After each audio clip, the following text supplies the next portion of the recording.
All right. As folks continue to trickle in, they might be joining us a bit into our content here. One of the things I wanted to do with you all today was talk about feedback. It's definitely a topic that can be a little bit turbulent depending on who you're having that conversation with. And I think it's just a good conversation for most of us to have and just have some shared understanding under. My name is Arturo. If you're not familiar with me, or if you've not met me or worked with me in the past, I work for University Recreation. I'm the coordinator for the Challenge program and the climbing wall there. Um, so you might see me across campus doing different workshops with different folks. This is a component of what we do, the conversations on feedback. So without further ado, let's talk about 5 steps to giving feedback and what to do with it. And naturally, the first step in giving feedback will be to stop. So the first thing that we want to consider whenever we're going to give feedback to somebody is stop right before you do so. Oftentimes I say that mostly because we might have a knee-jerk reaction when we're giving feedback to someone. And that knee-jerk reaction might not give the feedback the intentionality that we're hoping for.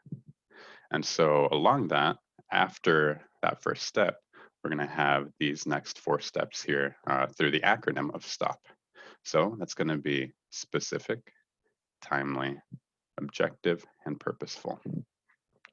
Pretty straightforward. That's our 5 steps. Let's explore that a little bit. So let's explore specific feedback.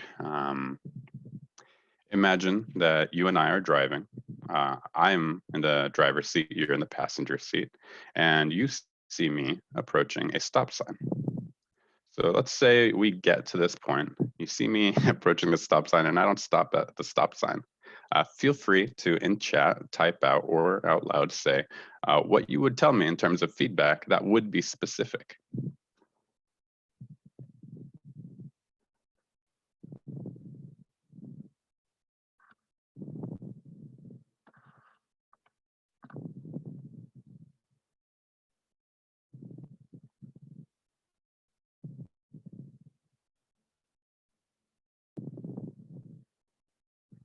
I saw this feedback and I forgot what I just asked. And I thought it was like in regard to my presentation. I was like, everybody's telling me to stop. I missed something. But yeah, I just ran that stop sign. As a former driver education instructor, I would have stomped on the chicken brake before the car got that far. So there's a lot of feedback you'd want to give there, right? And you want to be specific, absolutely. One thing you could say is there's a stop sign right there. That's absolutely specific. Another good piece from Melissa here, when you approach the speed sign, you're supposed to come to a full stop and yield to traffic rather than just running through the stop sign. Yeah, this would make you panic, right? Stop, not speed through the sign. So let's go into timely. Let's take that same scenario and think about when you would tell me. Now, you wouldn't necessarily tell me as we're sitting in the middle of the intersection, maybe after just getting hit by a car, saying, hey, you're supposed to stop at that stop sign back there. That probably is not the best timing. It's not timely enough. You wouldn't tell me maybe a quarter mile up the road necessarily either. Hey, by the way, there's the stop sign up there. Because that might be a little bit aggravating. So the third step in our sequence after being specific is timely, identifying when is the appropriate time to give feedback. And that can be a little bit tough. So we have specific, we have timely. Let's go to the O for objective. Feedback should remain objective as possible. I'll ask the group, what does that mean? Why should feedback remain objective?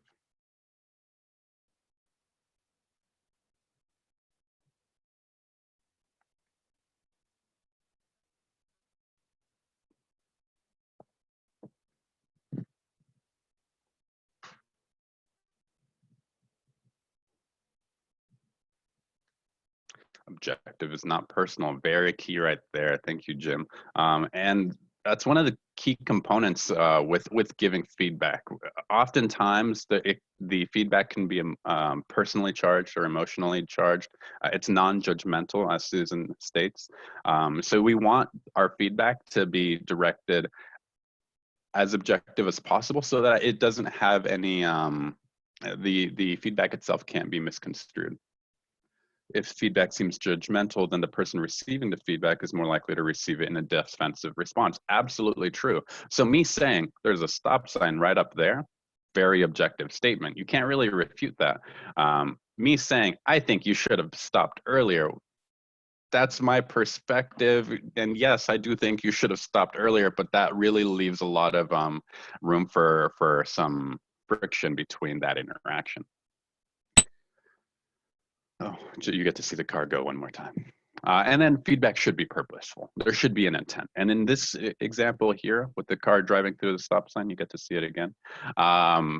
The purpose is to make me a better driver. Again, I'm sitting in the driver's seat, you're in the passenger seat. You see all of this. You definitely want to give me feedback. Maybe we got lucky this one time, but if you saw me do that and you didn't say something, you didn't give me feedback, then I'm not able to improve. I'm not able to improve my driving. So the intentionality of the feedback is that there is some purpose. And again, with this example, purpose is I'm a better driver.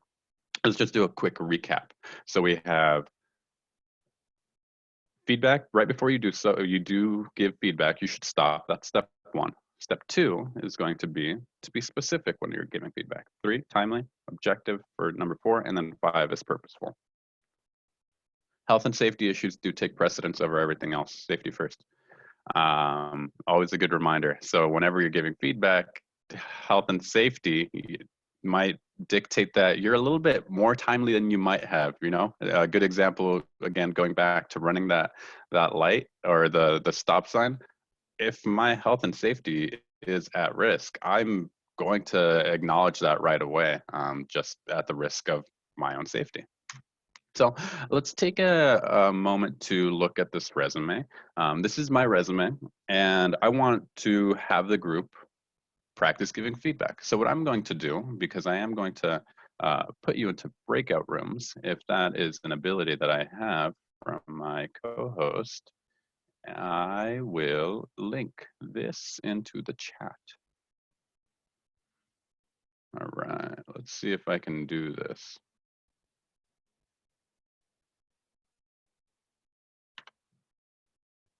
Take a few moments to, as we're going through this, look through this resume, identify what you like, what you don't like. You're going to be giving me feedback here in a moment on this here resume, and I'm going to ask that you take those steps that we just discussed and try to incorporate specific, timely, objective, purposeful as much as you can.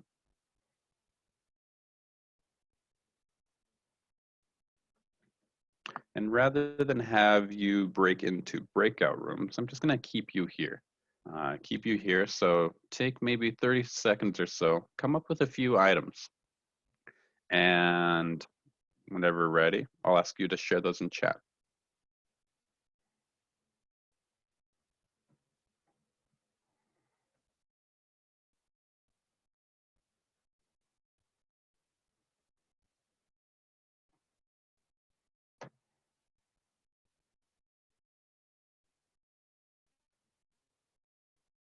Amy, I appreciate all the feedback that's coming in.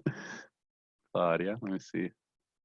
My first question to you would be, what jobs are you applying to for this with this resume? That's a great question, and it helps direct your feedback. So let's say for this job, I'm applying to be a sales associate at your local Staples. Yeah, this is 18-year-old Arturo applying to be a sales associate at Staples.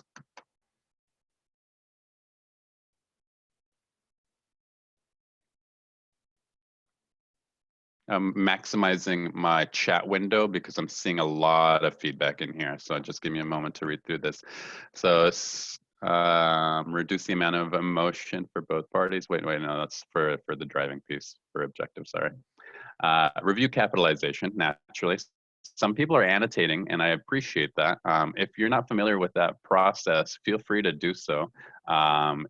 There is a options button or drop down at the top, and then it should have annotate somewhere right around where my mouse is hovering. Click on that, and you can draw with the annotation tool. You can also write in any text. So feel free to highlight this screen. Proper nouns should be capitalized, like last names, Microsoft programs. Thanks for the feedback. That's actually good to know. Correct the typos. Karen, I love it. That is absolutely specific. And you could also add what specifically you're referring to. Now, granted, there are a lot of typos in here, so that is a good coverall. References, not references. Okay, so a little bit of spelling. And again, that goes into that specificity. Specificity, yeah, that one. Provide your contact info or else they cannot get back in touch with you. Really good one. Use more formal front typeface. Actually, genuine question. I don't know what that means. More formal font typeface. Is that in response to my Comic Sans?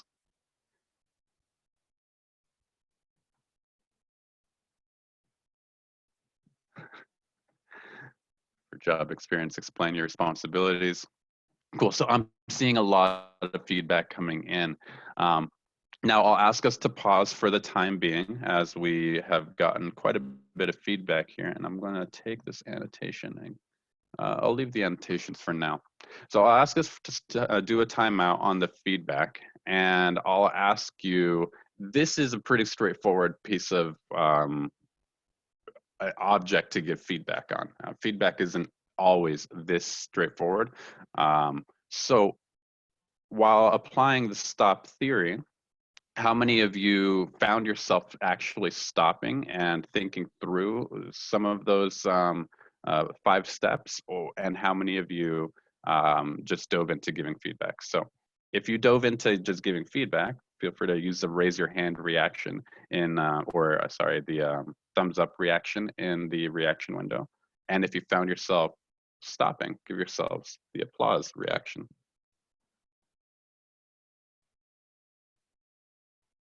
Just a quick way to get an idea of what everybody tended to. So a lot of you saw yourself using the five steps. Some of you just kind of dove into the feedback. I think it's really important here to keep in mind that whenever we give feedback, oftentimes feedback can be a knee-jerk reaction.